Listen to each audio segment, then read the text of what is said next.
The valley is a white wound in the world, a shallow scar between jagged teeth of rock. At midday, the snow should gleam, calm and empty.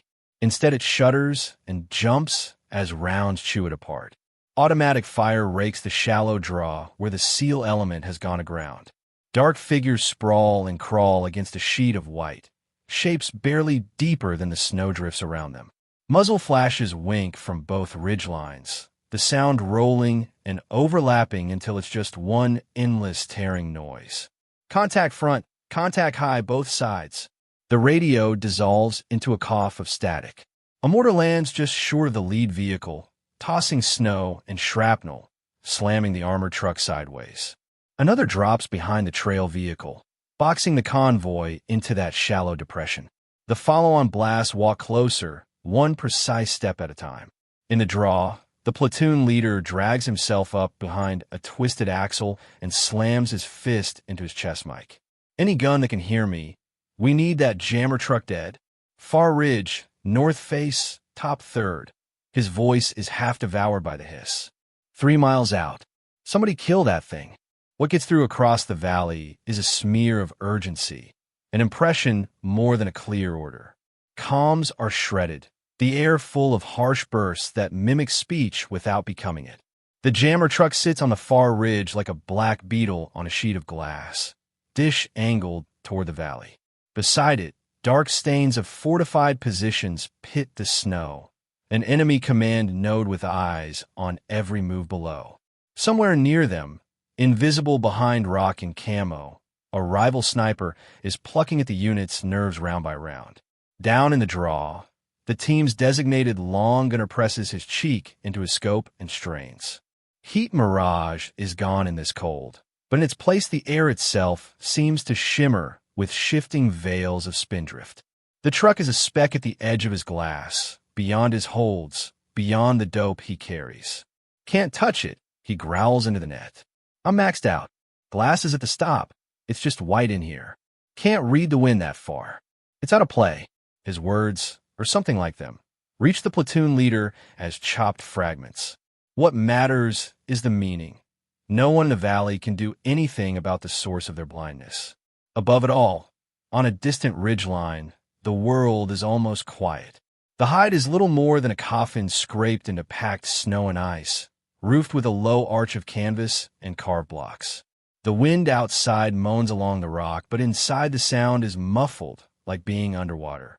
Frost feathers creep along the barrel of the long rifle where it protrudes from the firing slit. The sniper lying behind it is nothing but angles and white. White over whites, white balaclava, white tape on every metallic surface. Only her eyes break the pattern, dark and unblinking behind the scope. Each breath she takes fogs the rubber at the edge of the eyepiece, then clears. In the stillness, you can hear her breathing. Slow in, slower out. Again, again. Behind her, pressed back into the narrow space, her spotter tries not to cough. His side is wrapped in a blood-streaked bandage under his jacket, the shrapnel from that first mortar still burning under the gauze. Every time the valley shakes, tiny crystals of frost drift down from the ceiling and land in his hair. You're good, he whispers, voice ragged. You're locked. Take the shot. She doesn't answer yet. Her gloved fingers twist the elevation turret one more mark, then another, then back a click. The numbers etched into the metal stopped being for her a long time ago. What she sees isn't digits, but relationships. Distance. Drop. Drift. The thin line between possible and fantasy. Out on the far ridge, the jammer truck's dish glints dully, almost lost in the glare. Between here and there, the valley looks empty. It isn't. The air is alive with the tiny snakes of wind she's been tracking all day. Whirls of powder spin up from a break in the rocks halfway across, twisting left, then right, then flattening. On the far side, the snow streaming off the lip of the ridge bends in a steady sheet. Two different winds stacked on top of each other, fighting. She watches how they meet. She has seen this pattern before. For a heartbeat, her vision isn't in this valley. It's somewhere else, another mountain, another truck, another unit pinned while the call came in hot and panicked and trusting. Chief, we need you to reach out. Just one shot. In that memory, the wind won. It didn't look like this, though. It was sharper, cutting across from a high saddle she hadn't accounted for. There had been dust, then instead of snow, and the splash of her miss had walked fire into the wrong place. She blinks, forcing the scene away. Back to now. Below, the platoon leader's voice climbs over the static in a broken, desperate rhythm. We're blind down here. Whoever's up on that ridge. If you can hear this, we need a miracle. Her spotter shifts, wincing, and leans close enough that his breath warms the side of her neck. This is it, he murmurs. Same distance, same kind of shot. You said you'd never do it again. I get it. I do. But if you don't, they're done. Her jaw clenches under the balaclava. She has pages and pages of hand-scribbled dope in her notebook, numbers worn down by fingers, pen grooves pressing through paper. She's run the math 1,000 ways since that other day, trying to find the error, trying to make sure it never happens again. The reticle settles, not on the driver, not on the commander pacing beside the truck, but on the metal arm that holds the dish aloft. Her left hand slides deeper into the rear bag, loading pressure under the stock. Her right hand settles on the pistol grip. For a second, the rifle, the valley, the storm, the screams. Everything narrows to the circle of glass and the knowledge in her bones. Outside, mortars keep walking the valley, closer to the men below. Machine guns chew at ruined vehicles. From the command, not near the jammer, a faint flick of reflected light suggests the enemy sniper turning their own scope, hunting for the source of the threat. Inside the hide, her breathing slows even more. In. Hold. She watches the snow plume halfway across and counts. 1, 2, 3. She shifts a hair into the wind she knows is hidden above the valley floor, trusts the way the powder tears from the ridge lip. Out. The words, when they come, are a whisper so soft they barely move the fabric over her mouth. Wind set. Her finger takes up the slack in the trigger. Fire. The rifle bucks against her shoulder, the suppressed crack still a sharp intrusion in the cocoon of snow and ice. Through the scope, she watches the trace arc away, a faint streak against the pale world. It crawls. The distance turns time to syrup. The round disappears into the glare around the truck, and for half a heartbeat, nothing happens at all. Then, black. The sound of the shot cuts to silence, the frame crushed to darkness mid-flight. Against that void, letters slam into existence in stark white. Wind set. Fire. 12 hours earlier. The mountain pass looks almost peaceful at dawn. From above, the forward operating base is a smudge of geometry etched into the rock, straight lines and right angles refusing to match the jagged world. Antenna masts claw at the sky, their ice sleeves catching the first weak light. A helicopter lifts off from a pad carved into the slope, rotors sending a storm of powdered snow swirling across tents and shipping containers. Inside one of those tents, the air smells of canvas, coffee, and burned dust from heaters. A portable projector throws a washed-out satellite image onto a hanging sheet. A valley caught in midwinter, a gray-blue river frozen and pale, a single thread of a road carving along its length. A Navy lieutenant stands beside the image, tapping the route with a metal pointer. Alpha Convoy, he says, voice steady despite the cold that seeps through his boots. SEAL element for vehicles. Mission is to escort Lieutenant Commander Harper and his package to listening post Echo up here on the North Rim. You'll drop the package, confirm establishment of link, then exfil on the same route.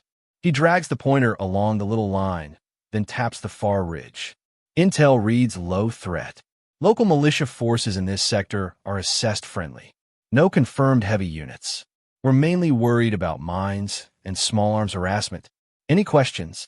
Fold-up chairs creak as the small audience shifts. Some of the men lean forward, all attention. Others lounge back, legs stretched, arms folded, wearing that easy command of space that comes with too many hours and too many briefing tents. Near the back, a woman in a fleece and battered ball cap sits with her hands loosely clasped between her knees. Her rank tabs mark her as a chief. The patch on her sleeve marks her as a visitor, sniper instructor, attached for a winter range package, not a member of the platoon she's sitting with. Her call sign is stitched under the patch in small, neat letters. Whisper. Right now, she's just watching. Her gaze tracks over the projected valley. Her head tilts a fraction when the pointer hits the narrowest point, where the river choke point and the road almost touch. On the screen, the snow there looks wrong. It's not smooth, not sculpted by wind. It's pocked, as if someone dragged a giant rake across it. The marks radiate out from a rough ellipse, fading as they move away. She files the image away in the same part of her mind where she stores wind charts and slope angles. Harper, you want to say something about your magic box? The lieutenant asks. The signals officer clears his throat and stands. He's lean, wearing glasses with lenses that darken and clear as he moves between tent and outside. A hardened case sits at his feet, snapped shut, metal side scarred from previous trips. Package is a data archive and tasking orders for Echo, he says. Think of it as the boot disk for our eyes and ears in this sector. That listening post goes online, and we start seeing what's moving across the border in real time. It also carries some key material that doesn't do well over the air. So we keep it simple and carry in hard. One of the SEALs in the front row raises a hand without actually waiting to be called on. Translation, he says, grin crooked. We're babysitting the nerd and his lunchbox. Muffled chuckles ripple through the tent. Harper doesn't quite smile, but his jaw works and he sits down again, hand resting on the case, as if to reassure himself it's still there. In the back, the instructor stays quiet. After the main points, the lieutenant clicks to the next slide and starts talking weather, visibility, and contingency plans. He doesn't say much about the scars in the snow at the choke point. The operations summary from higher labels the marks as historic slide area, low current risk. Whisper watches that word. Historic. When the briefing breaks, chairs scrape and men stand, rolling shoulders, adjusting gear. The platoon clusters around their lieutenant, asking specific questions, arguing, bantering. The energy has the casual confidence of professionals who have done this a dozen times and expect to do it a dozen more. Whisper waits until the crowd thins. Then she steps forward, hands still in her pockets, cap brim low. Sir. The lieutenant glances up, half a smile already ready. Chief, you get on the plan? Mostly. She nods toward the sheet, where the projector image has started to skew. Those scars in the valley, the ones listed as slides. What about them? He sounds more curious than defensive. They don't look like slides. Her tone is mild, observational. Slides leave linear smear patterns. Those are radial, centered on that bend. Looks more like impact craters. He frowns, squints at the fading picture. Old mortar range, maybe, she adds. Hard to tell from one angle. He hesitates for a moment, weighing her comment against the thickness of the intel binder under his hand. Hire says low threat. He says finally, we ran route recon with drones last week. No fresh blast marks, no unexploded ordnance flagged. Could be older training from before this place was ours. We'll keep spacing tight through that section so we don't string out. That's the plan. She studies his face. There's no arrogance in his voice, just trust in the process. Roger that, she says. Permission for my spotter and I to move ahead on snowshoes. Set overwatch on the ridgeline. You want to freeze up there instead of riding in a warm truck. His lips twitch. Be my guest. Check in every 15. Outside, the base is in motion. Men spill from tents, toward the armory, toward vehicles, toward the pad, where another hello is settling. The taste of exhaust and snow in the air is almost metallic. In the armory, rifles come off racks and into hands. Magazines slide into pouches. Belts of linked ammunition clink as they're lifted. At a side table, Whisper runs a cloth over the action of her long gun. The rifle looks almost like any other big-bore precision piece, but small details show how it's been loved.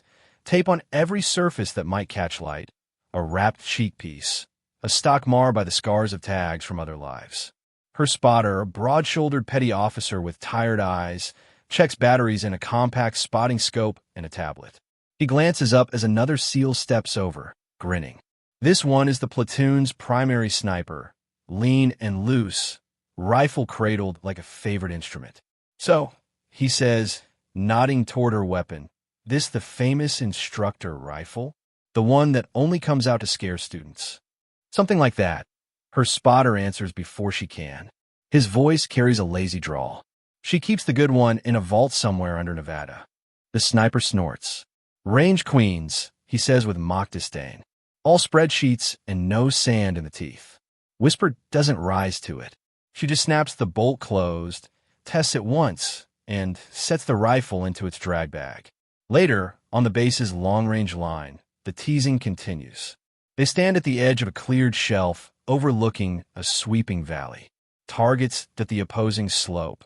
Steel circles and silhouettes at distances that make the untrained eye squint. The furthest plate is nothing more than a dark smudge against the snow. 3 miles, the platoon sniper says, nodding toward it. Legend shot. Nobody's rung it yet. Figure we get the instructor to spot for us. We might actually touch it. One after another, they step up to the line. They dial as far as their optics allow, then hold more. They read what wind they can. They squeeze off shots. Far away, little fountains of snow leap and vanish, always below or beside the plate. Whisper stands back, hood up, hands in her pockets, eyes not on the impacts but on the world between muzzle and steel. The way snow rips off the ridge at certain points. The way a faint stream of powder pours over a rock outcropping halfway across, flicking left, then right, then settling. She's not counting hits. There are none. She's counting something else. Come on up, Chief, the platoon sniper calls after his latest miss. Show the kids how the teachers do it. She shakes her head once. Not my mission today. What? You only shoot paper? He pushes grin wide. Were you afraid to miss in front of us? Her spotter glances at her, then at the other sniper. There's a warning in his eyes, but he doesn't say anything. Whisper steps away from the line instead, boots crunching on packed snow, and walks along the berm. She squints at the slope, tracing the invisible river of the wind with her gaze. That old notebook is tucked inside her jacket, pages dog-eared and stained. She could pull it out, start jotting readings, but she doesn't. Not yet. On their way to the vehicles later, she falls in beside the lieutenant. Sir, she says quietly, the valley on the route? The wind in there's going to be strange. The way it curls between the ridges, you'll get snaking currents. Good for hiding sound. Bad if somebody's done their homework. He looks at her, then past her to where the trucks idle in a line, exhaust plumes rising in the cold. Duly noted, Chief, he says. We stick to the plan. You go high with your spotter. Give me early warning. We'll be fine. As the convoy forms, sled-mounted sleds at the rear, the armored trucks up front, Whisper and her spotter shoulder their snowshoes and move out ahead, climbing the slope toward the overlooking ridge. Behind them, engines rev metal creaks. Men climb into cramped interiors, joking and jostling, settling in for what most expect to be nothing more than a cold ride with maybe a few pot shots from distant, nervous locals. Up on the ridge, the wind already knows better. The valley wakes, ambush and collapse.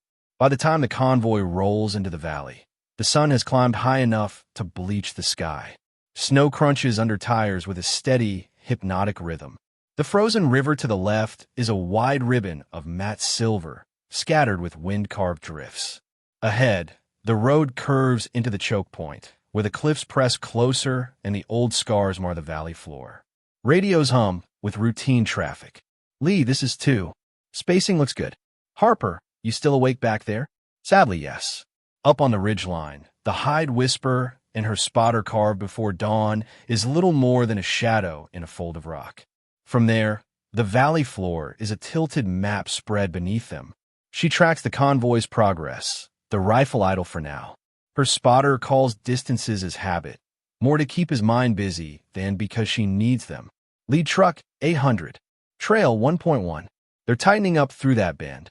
Too tight, she murmurs. Down below, the trucks bunch as the road narrows. The scars in the snow seem to loom, patterns etched into the valley's memory. Her earpiece crackles. Snatches of voice fight with the faint hiss of static. Copy, crossing phase line. Looks quiet out here, Chief. Might be you were just seeing ghosts. Her spotter frowns at his tablet. The Spectrum Analyzer app displays a lazy, wandering line. Noise floor. Nothing aggressive yet. Terrain's doing a bit of bounce, he says. Reflections off the rock. Nothing ugly. Then the line jumps. Just a twitch at first, small enough to be random. It dips. Climbs again. Holds. He leans closer, thumbs sliding the scale. Okay, he mutters. That's weird. What? She asks. Something's reaching out. Narrow band, low power. Could be test pings. Could be. The line spikes. Across the valley, what had looked like a simple cargo truck on the far ridge shutters. A panel on its side unfolds, revealing a dish that tilts and locks into place. Every radio transmission in the valley turns into a strangled shriek. Say again, you're... Alpha, this is... Break, break, break. Then even the shrieking dies, swallowed in blanket static. Jammer, her spotter says, voice flat. Full spectrum. They burned us. The same instant the comms die, the valley moves. The scars in the snow erupt.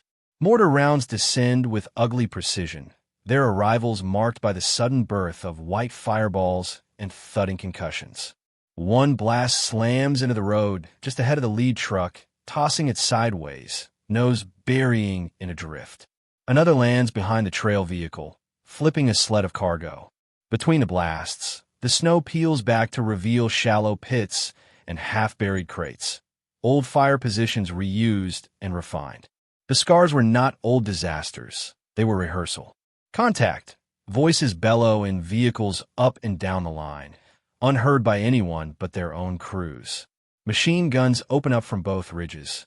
Tracer arcs cross in a lethal weave over the valley floor, tearing into vehicles, stitching the snow where men throw themselves flat or try to scramble for the closest rock.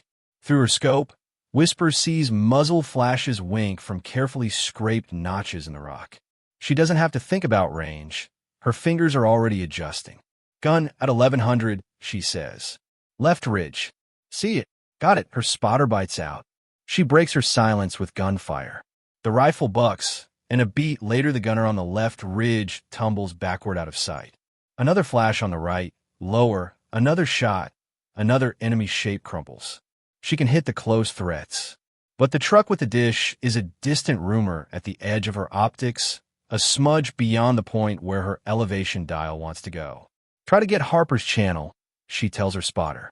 He toggles frequencies, scowling, but the headset answers him with nothing but the grinding roar of the jammer. Even the base net is a memory. Down in the valley, a figure bursts from behind the lead truck, sprinting low for a better vantage point. He wears the distinctive headset and radio stack of a JTAC. He skids behind a larger rock, drops to a knee, starts punching at his tablet, reaching for the sky. Through her scope, she sees the moment the enemy long gunner finds him. The round takes him high in the torso, snapping his head back. He collapses on his back. The tablet skitters away and vanishes under a spray of snow and gravel. Her stomach tightens. That shot did not come from one of the machine gun nests or the mortar pits. It came from a void between them, long, patient, precise.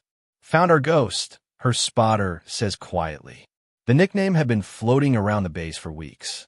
A phantom shooter in these mountains who had taken men at distances that didn't make sense to most. Ghost glass, a rifle you never saw until it had already judged you. Now she knows it wasn't just paranoid myth. You think he's on the same ridge as the jammer? The spotter asks. Maybe, she mutters. Maybe further. They're using him like we'd use a trainer at the range, picking key assets, not spraying.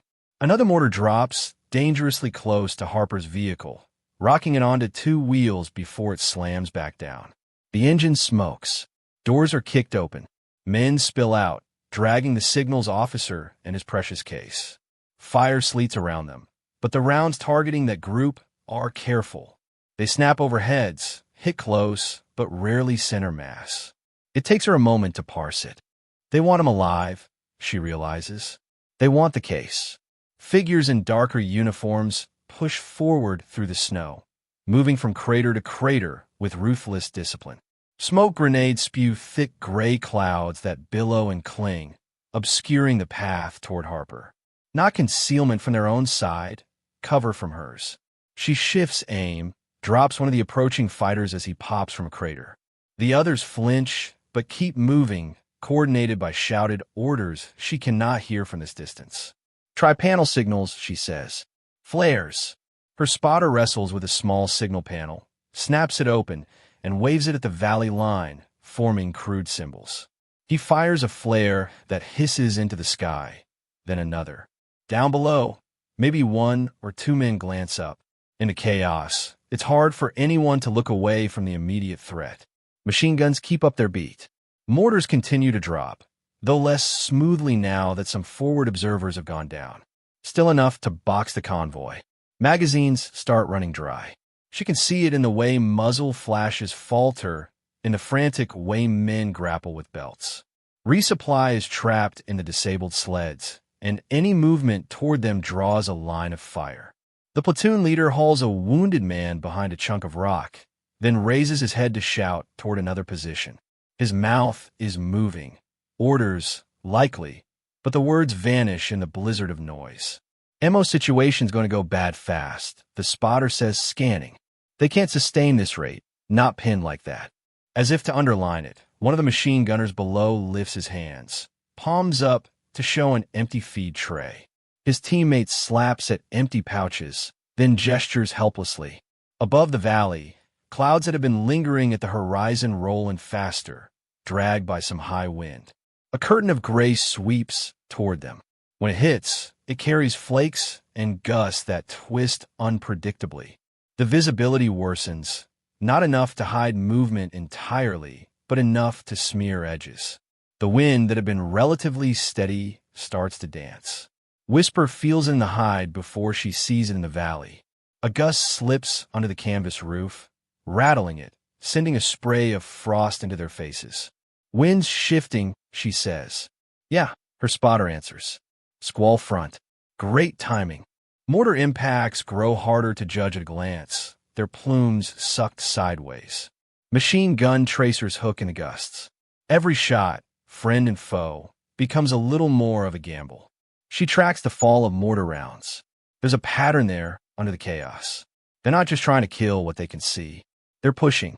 The blasts don't walk straight onto the convoy. They slide at angles, nudging survivors toward a low, seemingly unremarkable patch of ground slightly off the road. The machine guns steer the same way, punishing any attempt to move in other directions. They're hurting them, she says slowly. Hurting them where? The spotter asks. She dials back the scope magnification, widens her view. The patch of ground where blasts converge looks flat, featureless. Then, as another mortar lands at its edge, the snow shivers in a way that doesn't match the rest of the valley. A fraction of a second, a ripple.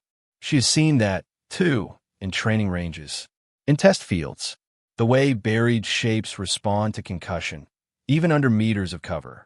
Her hands feel suddenly colder, even through the gloves. This isn't just an ambush, she says. They've set a net under the snow. Down below, the platoon leader has no way to know that. All he has are the immediate explosions, the screaming wounded, the failing radios. Up above, in the little coffin of snow and ice, she and her spotter are the only ones who can see the whole board. And right now, the board is winning. Alone on the ridge, the impossible route. The inside of the hide feels smaller now, as if the snow has crept in while they weren't looking. Map, she says. Her spotter drags a folded topo sheet from a plastic sleeve, hands shaking slightly. They spread it between them, careful to keep it off the gun and the small patch of dry snow they have left. She traces the valley with a gloved finger, the place where the convoy is pinned, the curve of the road, the flanking ridges. The jammer truck is indicated by memory rather than a printed icon, a ghost she overlays on the grid. We're here, she says, tapping a mark just back from the edge. Line of sight to the closer guns, but not the truck. There's a bulge in the ridge between us and them. Yeah. He squints, then taps further along. But if someone got up on this knife, the ridge narrows on the map, becoming a thin, jagged line. On the ground, it's worse. A serrated spine where snow hangs in delicate cornices over sheer drops. From there, he continues, You'd see the truck, mortar pits, maybe even the ghost's nest. Whole clusters inside a cone. She follows the shape, then glances out through the slit. The knife edge is visible in profile, an ugly, beautiful thing. How far? She asks. From here to that outcrop. He does quick math under his breaths. Few hundred meters traverse. From a new perch to the truck, 2.93. Call it 3. The number sits between them like another presence. Down below, another mortar lands closer to that subtle, flat area. Another gun barks. Another man falls. The squall presses closer, dragging the visibility down notch by notch. The radio on the floor squeals, then hisses, then goes dead. Even the bits of broken speech that have been punching through are gone. The JTAC is out. The comms are out. The jam is total. On the base of the map, the extraction window is marked in pencil. A helicopter icon with a small arc around it. The time block in which they're promised a bird, fuel, and weather permitting. Her spotter listens to the dead static for a moment, then looks back at the paper. If they can't clear a landing zone in the next half hour, he says quietly, nobody's coming. Protocol says she should stay put. Their current hide still covers some of the valley. They can continue to knock out nearby guns by seconds here and there. But buying seconds against a plan this elaborate is like bailing out a sinking boat with cupped hands. She looks at the map again, at the knife edge. You're thinking about it, her spotter says. You're not, she replies. He glances at the ridge, then at his blood-stained jacket. Chief, that traverse is stupid even on a blue sky day, he says. No rope, no anchors. One bad step, you slide half the mountain. And that's before we talk about what happens if they see you on the skyline. They won't, she says automatically, though her own eyes had caught those cornices. There's a lee side. I can stay on the shadowed slope. Can you? In that wind. He shifts, grimacing as pain sparks under his bandage. Even if you make it, you'll be up there alone. No spotter. No one to watch your back. The ghost is still hunting. One glint off your scope, and you got a very personal problem. The weight of what he says settles on her shoulders along with the snow dust. Somewhere in her chest, something smaller and older stirs. Another mountain, another ridge, another decision to move when staying felt safer. In that memory, she had been younger, less marked. The call had come from a partner unit pinned by a fortified position she could not quite reach from her assigned perch. The radios had been full of confident voices then, too. We know it's a stretch, but you're the best long gun we have. Trust your data. She had gone, climbed, found a line. She had read the little flags of wind all wrong. The shot had been true to her math. It had been false to reality. It had landed close enough to the friendlies to draw every hostile eye and weapon. And the firefight that followed had written names in a casualty log she still could recite in the dark. After that, she had made a promise to herself in a plastic airport chair, holding orders for a training command. No more shots outside the book. No more pushes beyond conservative envelopes. If it wasn't on the charts, she wouldn't attempt it. She had taken that vow and turned it sideways, building a career on teaching others to respect limits. The long-range range, the 3-mile plate, had been a curiosity, a toy. Interesting to study, not to engage in anger. Now 3 miles sat between her and the one thing that could change this entire fight, and the book offered her nothing but a blank page. Her spotter watches her face, sees the war going on behind her reserved expression. You don't have to do this, he says quietly. If I don't, she answers, they die in that valley. Or worse, they get taken. She looks again at the subtle shape of the flat ground. Thinks about nets and cages and hands pulling men underground. Thinks about Harper and his case. What's worse than dying? The spotter asks, handing them the keys to everyone else. Outside, the squall hits the ridge. Wind slams into the hide hard enough to make the canvas snap. Snow tries to force its way in through every crack. The slit they shoot through fills with swirling white. 30 minutes, she says. Maybe less with this weather. That bird won't hang around in this mess. He closes his eyes for a second, then nods once. Then you'd better move, he says. I'll do what I can from here. Keep their heads down. You go kill the signal. She pulls her pack toward her and starts stripping it. Anything not absolutely essential goes into a pile against the back wall. Extra clothing, spare batteries, food, small luxuries that seemed important when this was just another Overwatch assignment. "What are you keeping?" he asks. "Rifle." She taps the long gun. "Ammunition." "Rangefinder." "Notebook." He snorts softly. Of course the notebook. The ballistic app on her tablet glows faintly where it sits in a side pouch. She hesitates, then tucks it in as well. No point in handicapping herself on purpose. When she's finished, the pack looks too small to bother with. She abandons even that, slinging the rifle on its sling, stuffing magazines into pouches, jamming the notebook inside her jacket close to her body heat. Her spotter grips her forearm as she passes. "If you get up there and it doesn't feel right," he says, "if the wind's too insane." "I know." She squeezes his hand. "I want to take a shot I don't own." "Not again." She ducks out into the wind. The world outside the hide has turned sharper. The sky is lower, clouds dragging ragged edges along the peaks. Snow stings her eyes, even through her goggles. The ridge drops away on one side in a near-vertical wall. On the other, the slope is steep enough that a fall would turn into a long, unstoppable slide. She plants her snowshoes carefully, moving in a crouch. The cornice under her feet hums with potential energy, a lip of snow overhanging empty air. She stays inside the shadowed edge, where the snow is more compact, the rock occasionally breaking through to give purchase. Wind claws at her, trying to peel her off the mountain. Spindrift cuts sideways. Every step is a calculation, where the snow sounds hollow, where it grinds, where it holds. Below, the valley is a smear of white and motion. Muzzle flashes bloom and die. The intermittent boom of mortars crawls up the slope. Halfway along the traverse, her foot punches through a thin crust. Snow collapses under her, dropping her onto her hip and sending her sliding toward the drop. The rifle swings, almost torn from her grasp. She slams her boots sideways, digs in the edges of the snowshoes, hooks her free arm around a protruding rock.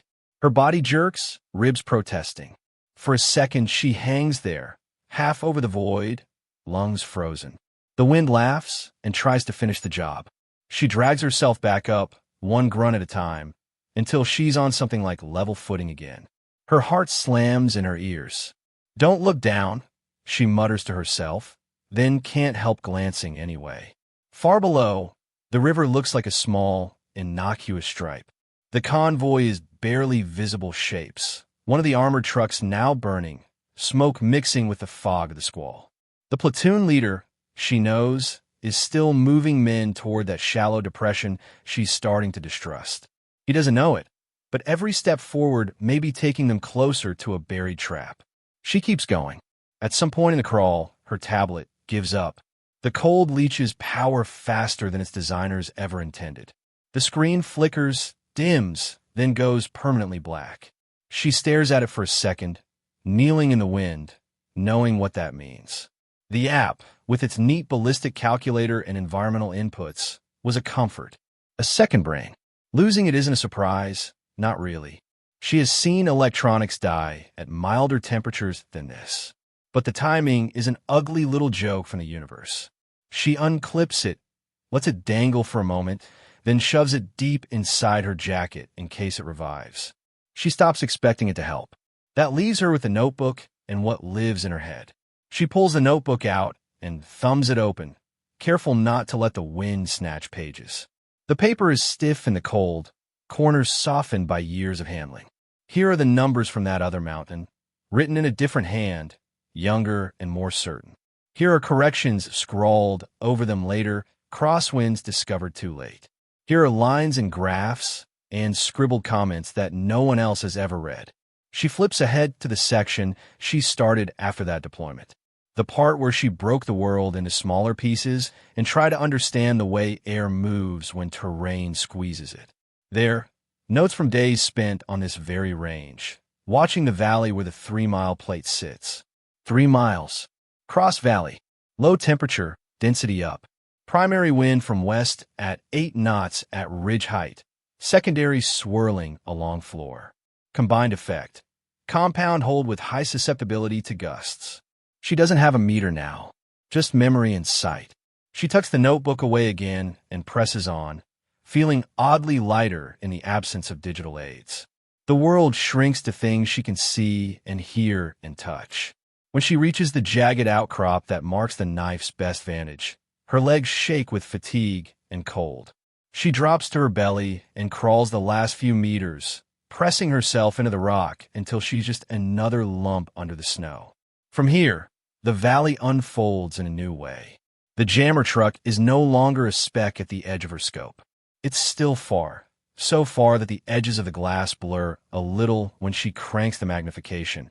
But it's clear enough now that she can make out the curve of the dish and the dark forms clustered around it. Beyond it, she sees the mortar crew, moving with frantic precision from crate to tube to sight. Slightly offset, higher, a small cut in the rock holds what her gut tells her is the ghost's hide. Nothing visible but a disruption in the snow, a place where the wind flows differently around an invisible obstacle. She ranges the truck with a compact finder, its tiny screen flickering but holding on. The number it spits out matches what she had on the map, within the margin of error. 3 miles, give or take breath and heartbeat. She dials elevation past what the turret marks offer, counting clicks after the numbers end. She calculates the rest in her head. She holds for wind, not just at her position, but halfway across the valley, and again at the far ridge, combining what she knows with what she sees the snow doing in those distant plumes. The margin for error is thinner than any shot she's taken since the one that broke her. Thinner than anything she'd teach in a classroom. She settles the rifle on the pack in front of her, breath coming in small clouds that snatch at the scope before the wind tears them away. Her hand stops shaking. Down in the valley, the platoon is still pinned, still bleeding, still inching toward a shallow depression that may hide charges or capture tunnels. Above them, the ghost is still hunting. At the far ridge, the jammer roars, invisible but powerful. Up here, for one thin moment, everything is hers. Kill the signal, force multiplier ladder, and counterhunt. She doesn't start with the truck. She starts with the problem. The jammer is what's silencing voices, but the jammer is protected by layers. Mortars to keep the convoy pinned, machine guns to punish movement, a rival sniper to remove any key players who manage to move anyway. Kill one piece, the others compensate. Kill the right pieces in the right order, and the whole thing cracks. Her mind lays the battlefield out like a diagram. She imagines lines of influence radiating from each node. Who can hurt her people? Who can call for help? Who can adapt? First rung, the dish itself. Not the engine, not the crew. The hardware that turns their valley into a dead zone. Second, the mortar fire control, the one person who seems to be coordinating the arcs and timing. Third, the ghost's nest. As long as that rival rifle is in play, anyone who sticks their head up down there dies. Fourth, squad leaders. The ones banging helmets, waving arms, keeping the dismounted fighters organized. Fifth, the heavy technical on the flanking ridge that covers any patch of ground that might be turned into a landing zone. She breathes, lets that ladder sink in. The dish first, she murmurs to herself. Break their voice, then their eyes, then their hands. The wind at her level is a knife. It slices from her left, strong but steady, hissing in the small gap between rock and snow where she's wedged the rifle. Halfway across, the plumes of powder over the river still flick and curl, but she can see a pattern there now. Eddies that repeat like a stutter in a song. At the far ridge, snow streams off the lip in a smooth curtain. 2 winds, one pushing here, one sliding there. They add, subtract, distort. She thinks of the notebook, of all the nights she spent drawing little arrows on terrain sketches, trying to turn invisible into visible. She doesn't have time to consult it now. It lives in her hands instead. She settles the reticle on the dish's support arm. The hold is obscene, off-target in a way that would earn a student correction on the line. High, into the wind, not against it. Trust the pattern, she tells herself. Trust what you see, not what you wish you saw. She inhales slowly, feels the cold air bite her lungs. Wind set. The valley seems to pause with her. Fire. The recoil shoves into her shoulder. The rifle's bark is muted by suppressor and weather, easily lost under the distant thunder of mortars. Through the scope, she follows the trace. It's faint, a shimmering thread arcing over the endless white. It bends where she expected, sliced by one stream of wind, then nudged by another. For a fraction of a second, she's sure she's missed again, that she's watching the same story replayed. Then the dish jerks. The round hits the support arm, not dead center, but close enough.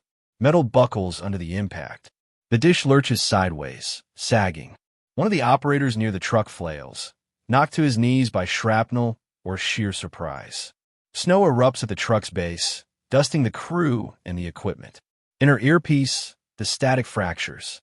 Voices bleed through, chopped and half-strangled but audible. Repeat, we're still pinned. Any station, we just had something hit the far ridge. Whoever's out there, do that again. She doesn't answer. She doesn't have the bandwidth to talk and shoot. But she allows herself one small exhale that's almost a laugh.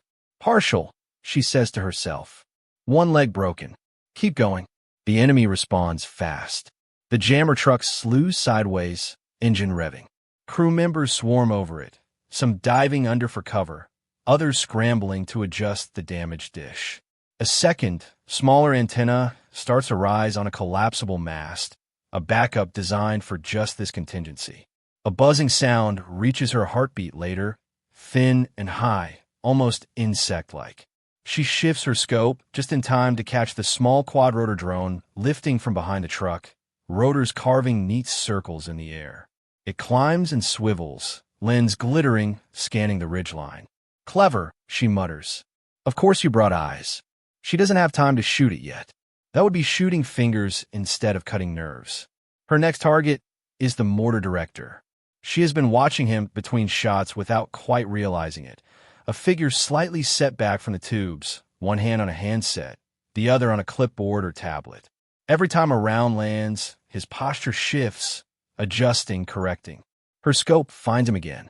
He's half turned away, shouting at the crew, gesturing toward the valley. At this distance, there is a delay between action and reaction, so long it feels like a taunt. She presses the trigger, rides the recoil, then waits through the space of 2 heartbeats. He drops as if someone cut his strings. The handset dangles from his hand for a second, then slips into the snow. Mortar rounds still fall. The tubes are already loaded, crews already in motion, but the pattern changes. Less precise, less obviously directed. In a valley, that tiny shift is enormous. One round overshoots, another falls short, craters appearing where nobody is. On some level, the enemy commander recognizes it too. Movements near the jammer truck grow sharper, more urgent. The drone pitches forward, accelerating, angling now not at the valley but along the ridge where she lies. Its camera gimbal tilts, hunting. She considers ignoring it. Steady nerves would say, stick to the ladder. The drone itself can't kill anyone. But if it pins her location, the ghost can. After a second calculation, she swings the rifle to track it. Shooting a small, moving aerial target at this range is the kind of stunt she'd usually talk students out of. It burns time and rounds, breaks position disciplines. She leads it by what feels like an absurd margin, hold for the wind that she can see ripping at its path, and fires. The round passes close enough that she sees the drone jerk, but it doesn't fall. Instead it veers, gimbal whipping toward the origin of the shot. Incoming fire smashes into the rocks around her hide moments later, rounds slapping stone, slicing through the cornice, hurling snow and chips into her face. The ghost has her. She rolls instinctively, pulling herself tighter against the rock as another round drills the place where her head had just been. The report rolls up the ridge a moment later, a deep, familiar boom. Okay, she whispers into the snow. Now it's personal. She worms back to the rifle, forces herself not to rush. Panic will only make her sloppy. Sloppy is dead. She slides the scope up the far ridge, away from the jammer and mortar positions, tracing instead the line of rock where the enemy long gun must be. It isn't marked with a neat flag. The ghost is too good for that. But the wind gives small things away. There's a section where snow swirls oddly, where there's a depression that doesn't quite match the rest of the slope. A shadow where none should be. She waits. Another shot cracks from that zone, aimed down into the valley. Her scope, already there, picks up the slight muzzle blast, the tiniest puff of disturbed powder. There you are, she says. The ghost is focusing on her people again, trying to strip away anyone with command or specialized gear. That gives her a sliver of time. He isn't focused on her. She dials a hair of elevation. The wind between her and that nest is different from the wind between her and the truck. Steeper angle, more exposure, less shelter. She thinks of the old failure, the shot that went wrong. That wind had come from nowhere, knifing through a gap she hadn't seen. She scans the terrain above and behind the suspected nest now, looking for similar saddles, dips, any shape that might funnel air. She finds a notch there, a subtle cut in the rock. The spindrift over it flicks stronger. She builds it into her mental model, adjusts her hold, and waits for the next shot. When it comes, she rides its echo, and she breathes. Set fire. The trigger breaks. The recoil is the same as it's always been.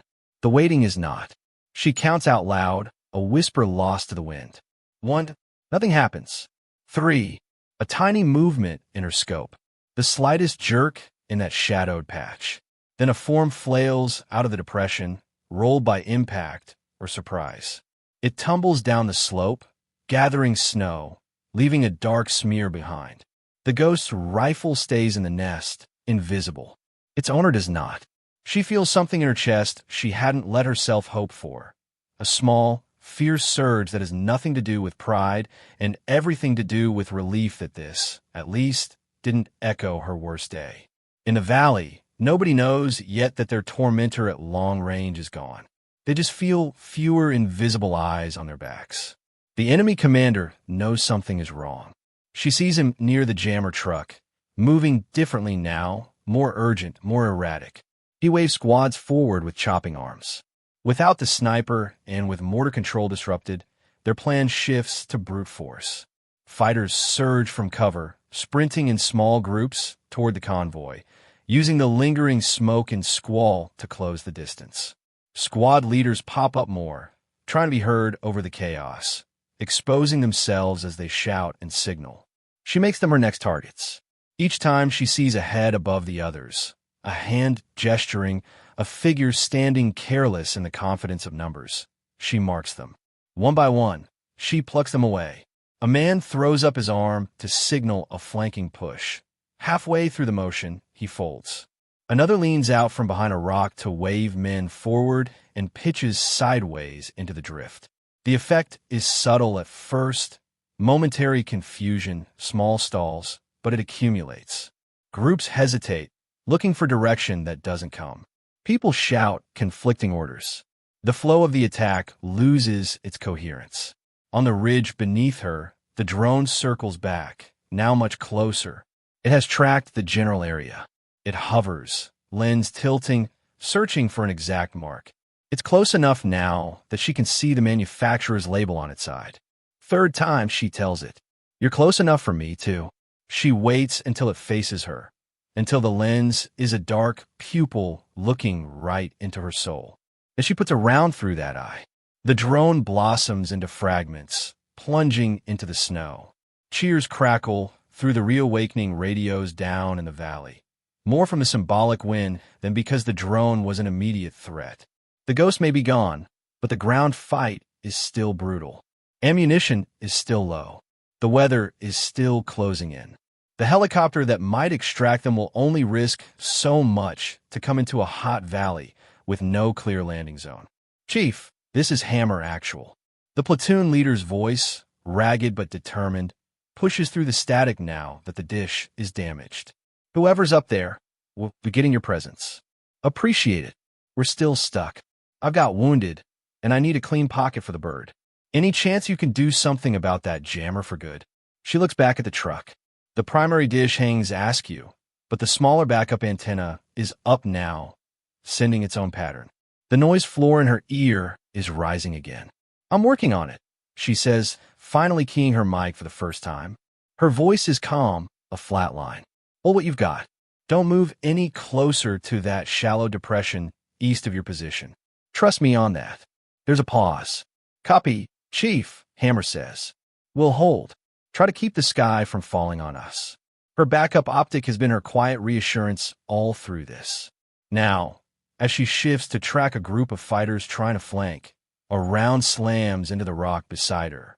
Chips of stone and ice whip across her face. Something hard snaps above the scope. She blinks hard, eyes streaming. When she looks through the glass again, a spiderweb of fractures stares back. The optic still functions, but everything she sees now is fractured, lines radiating from an impact point near the center. Distortion at the edges. Mirage overlaid on reality. Ninth hand decap, she mutters. Why not? She doesn't have the luxury of swapping for a spare. There isn't one. She shifts her eye slightly off center, finds a small clear patch near the top right corner of the glass, and uses that as her new world. It's cramped, but it's enough. Chief, this is base. A new voice crackles in, thinned by distance and stress. Be advised, extraction bird is inbound. Weather window is closing fast. Pilot says he's got 10 minutes on station, tops. We need a confirmed LZ free of heavy weapons. Her gaze snakes along the ridge opposite until she finds the technical. A pickup parked in a crude revetment, heavy gun mounted in the bed, barrel pointed roughly at the only piece of terrain flat enough to land on. She logs it, but it's last on the ladder for a reason. First, the jammer. She has already hit the dish. Hitting the engine is trickier. The truck's front is partially obscured by a low wall of rock and gear. But every vehicle needs intake and access. Every engine block sits somewhere. She studies the way exhaust plumes from its side, watches where the snow has melted slightly on the ground, traces the angle of the hood. She imagines the block like a heart buried under skin. She works the bolt one more time, feeling the smooth cam of metal on metal. Her fingers are numb, but the motions are memory now, not sensation. Down below, the platoon is starting to move cautiously toward a knoll she had picked as safer high ground, away from the shallow patch she suspects is mined or worse. Her earlier warning is diverting them, buying them a chance. Up above on the far ridge, the enemy commander yells at his crew, pointing at the dish, the backup antenna, the valley. He knows he's in a race. If he gets the jammer fully functional again before the bird arrives, he can cut off the call, trap the team. If she kills it first, the channel stays open. The wind swirls around her. The snow plumes over the river flicker, then steady, then flicker again. She waits for a moment when the plumes and the ridge stream align in a pattern she recognizes from her range days. Her world narrows down once again. Wind set.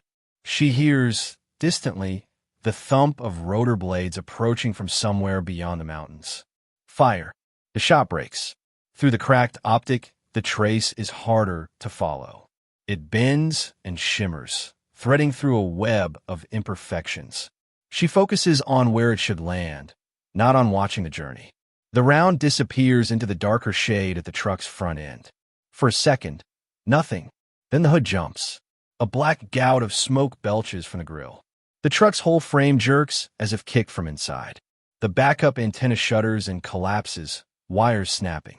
Flames lick from under the hood, catching on spilled fuel or lubricants. One of the crew dives away, rolling in the snow. The static in her ear dies like someone cut a cable. Comms are clear, the bass voice says, incredulous. Say again, we have clear comms. Hammer's voice comes back, stronger than before. Whoever just did that, he says, I'm buying you dinner for the rest of your life. She doesn't answer that.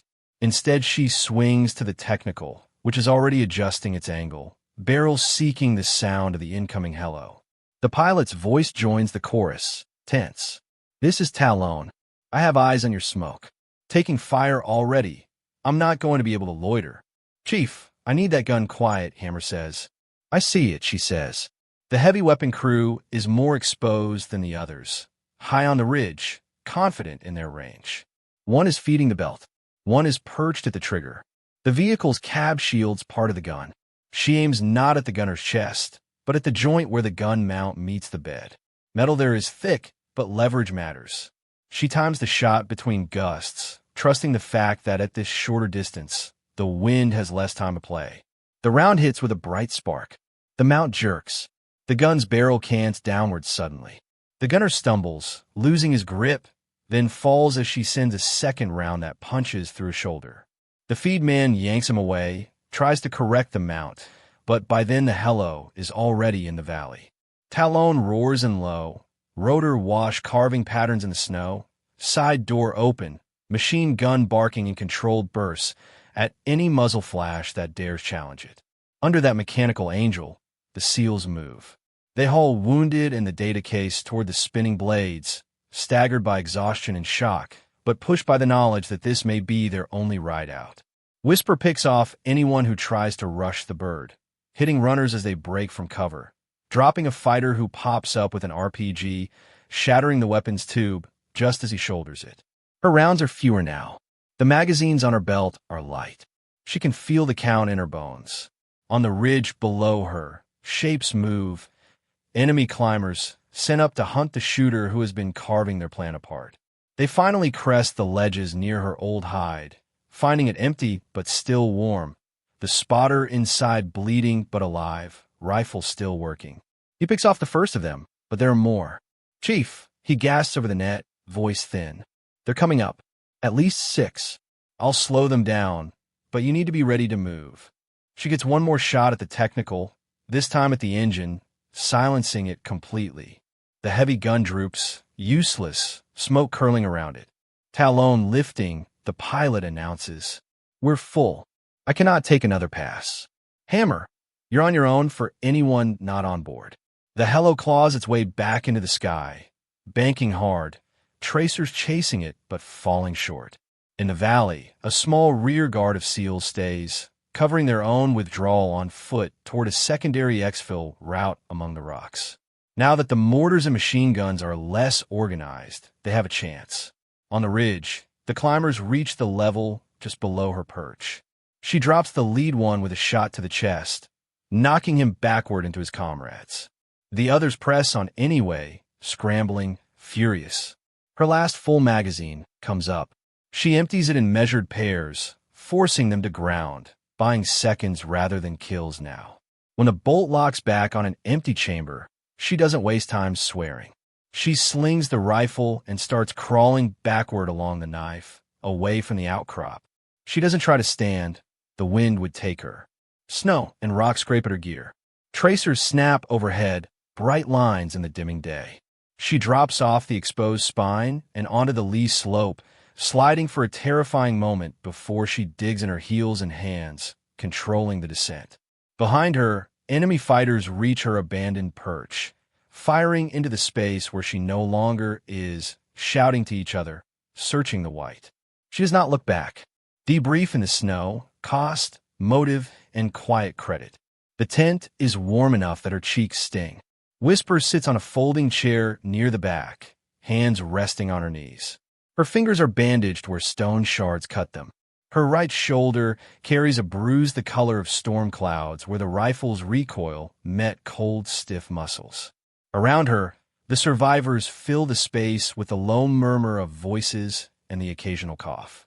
Medics move between cots, checking drips, adjusting blankets. The smell is a mix of antiseptic, sweat, and damp wool. At the front of the tent, a debriefing officer stands beside a table crowded with printouts and a laptop that keeps trying to lose its connection. He taps a map spread out beside stacked data drives. Based on what we recovered, he says the enemy was not improvising. They had detailed route information.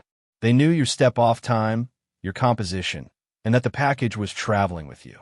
He points to marks on the valley map, circles around the choke point, shaded arcs indicating fire plans. Their forward recon mapped that valley months ago, he continues. Those scars you saw, Chief? They were from repeated practice fires. They walked in rounds until they could put steel anywhere along that road on demand.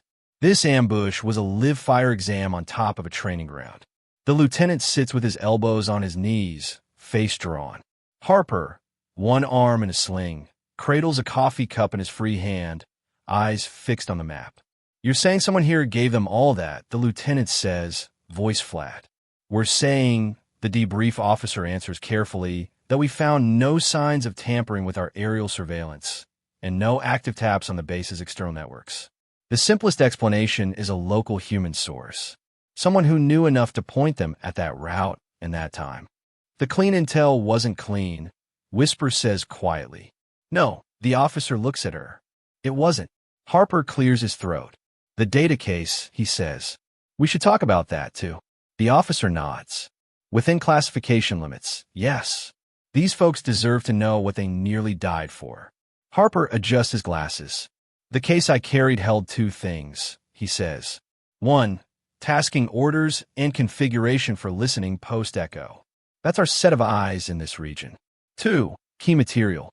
Crypto. If they captured it intact, they might not have cracked it quickly, but they could have used it for traffic analysis. Maybe even faked messages to units like this one. Turned our comms against us. Plus the propaganda, the debrief officer adds. Images of captured operators, hardware, a downed bird in that valley. They set up recording equipment near the jammer truck. We found wiring and mounts when we sent in recon. This was as much about what they wanted to show the world as what they wanted to steal. Whisper listens, jaw tight. The words don't change what she did, but they add weight to it. After the official questions and answers, after the point-by-point review of who was where when and why certain decisions were made, the group starts to break up. Some drift toward their sleeping spaces. Others limp outside for air, cigarettes, or just a moment away from fluorescent lights. She finds herself on a bench just beyond the tent, jacket zipped high, hat pulled low. Snow drifts down in lazy flakes now, the storm having spent most of its rage. The air is sharp and clean, every breath a sting. In the distance, the ridge where she lay earlier is a gray silhouette. Wind still cuts plumes of powder off its crest, reshaping her footprints even as she watches. The valley beyond is hidden from here, turned into memory and after-action slides. Her rifle rests across her lap in two pieces, the receiver and barrel separated, both wiped down but still bearing faint scars from a day. She runs a thumb along a new groove in the stock, courtesy of one of those near misses at the outcrop. Boots crunch on the snow behind her. She doesn't turn right away. She knows the gate. She spent enough hours listening to it pace in front of the briefing screen. Mind if I sit? The platoon leader asks. You're already halfway down, she says, shuffling over anyway. He lowers himself gingerly beside her, ribcage taped where a fragment grazed him. For a moment, they sit in silence, watching the wind shred and reform little banners of snow off the ridge. I owe you an apology, he says finally. She glances at him. For what? For trusting the binder more than your eyes, he says. For brushing off the crater marks. For treating this like a milk run. Take your pick. She considers that, then looks back at the ridgeline. Every plan is written by someone who thinks they're right, she says. Even me. You weighed what you had. You made calls. That's your job. And your job, he says, apparently includes making impossible shots work. She lets out a breath that could almost be a laugh. In theory, my job stopped at teaching you all not to take stupid shots, she says. He turns on the bench to look at her more directly. What changed, he asks. Back on the range, when we were clowning on that 3-mile plate, you wanted nothing to do with it. Today, you went further than that. What flipped the switch? The question hangs there for a second. She hadn't planned to answer it. She rarely answers questions like that. It's easier to deflect, to reference doctrine, to wrap herself in the safety of best practices. But the image of the valley under mortar fire, the convoy being shepherded toward a buried trap, and the way Harper clutched that case even while stumbling through smoke, all of that sits heavy inside her. So she shifts the rifle pieces aside and laces her fingers together, staring at the snow. Years ago, she says, different theater, different mountains. We had a partnered unit in trouble. They were pinned by a fortified position we couldn't reach from our assigned hide. Similar situation to today. Comms were rough, but the ask was clear. Long shot, high payoff. She remembers the rattling transmission, the way her teammates' voices had been tense but trusting. They knew her reputation. They expected success. I ran the numbers, she continues. Everything on paper said it was within limit. It was a push, but not insane. I didn't see the saddle behind the target, the one that pushed a high crosswind down into the lane at a strange angle. No one had mapped it. Our imagery didn't show it clearly. My readings at my position were calm. She can still recite the wind figure she took that day. She doesn't. I took the shot, she says. It landed close. Close enough to startle them. Close enough to make them shift cover. Enemy saw the splash, walked fire onto it. We still pulled them out. Her throat tightens briefly. Mostly, but one of theirs didn't come home. And the one thing they all agreed on later was that if I hadn't fired, the fight might have stayed where it was predictable. The lieutenant is quiet beside her. I promised myself after that I wouldn't push that far again, she says. If it required math, that derivative, if it depended on winds I couldn't touch, I'd say no. I built my teaching around that. Respect your limits. Stay inside the book. And today, he asks. Today, I watched your people get hurted. She answers, voice very soft. I recognized the pattern. Saw the net under the snow.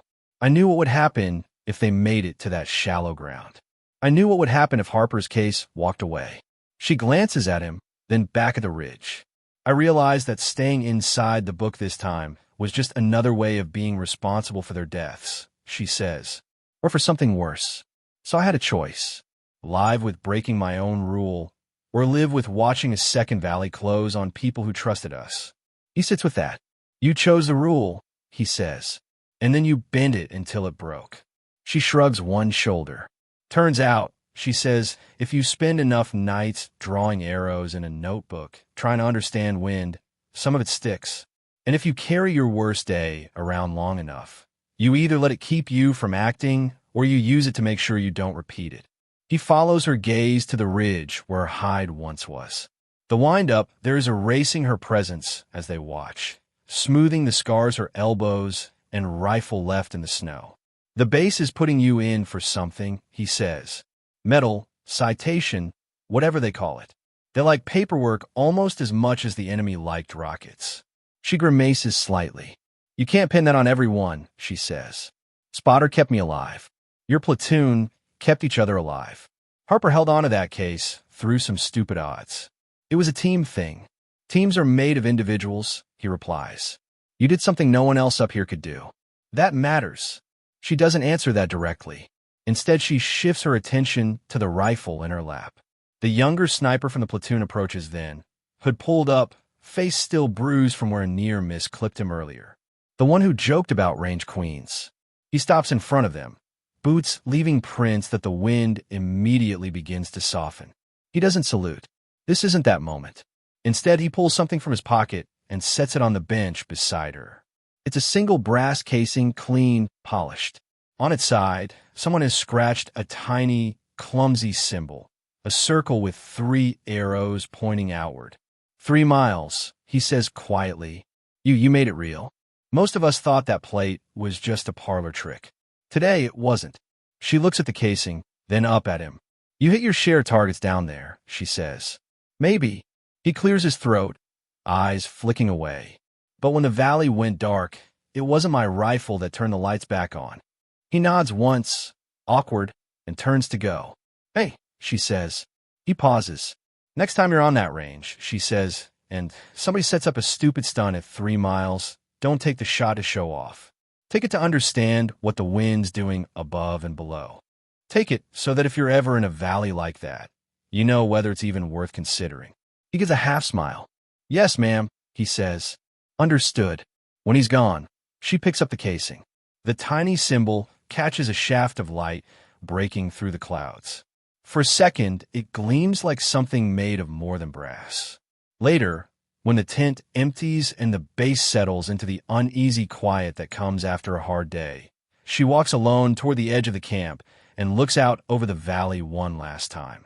The ridge where she moved and crawled is nearly clean now, wind having drawn a new face over it. The path she took along the knife is just a slight change in texture on the slope, almost invisible unless you know exactly where to look. Most people would see only snow and rock and sky, a blank canvas, the world pretending nothing happened here. Over that view, Her mind overlays the memory of arcs and impacts, of plumes of snow marking wind, of the invisible currents that nearly decided everything. She rubs the spent casing between thumb and forefinger, feeling its weight. Most people hear the wind and think it's just noise, she says softly, to the valley, to herself, to the ghosts that cling to old mistakes and new scars alike. She listens until it says set. The breeze answers her, a low hum through guy lines and antenna masts. And then, only then, she finishes, she lets the fires speak. The words vanish into the night, carried away by the currents she has spent years trying to understand. In the morning, whatever tracks remain on the ridge will be gone. The valley will look empty again. The people who almost died there will move on to other missions, other briefings, other jokes, and other tents. Somewhere, a new listening post will come online, watching that border, making other ambushes harder, other nets less likely to close. And when someone, somewhere, asks how they got so lucky on that cold day in the White Mountains, most answers will be simple, shrugging things, good training, bad weather for the enemy, a bit of fortune. A few will know it came down to something quieter, to one woman on a ridge, breaking her own rule, listening to the wind until it finally made sense, and choosing, at the worst possible distance, to trust herself again.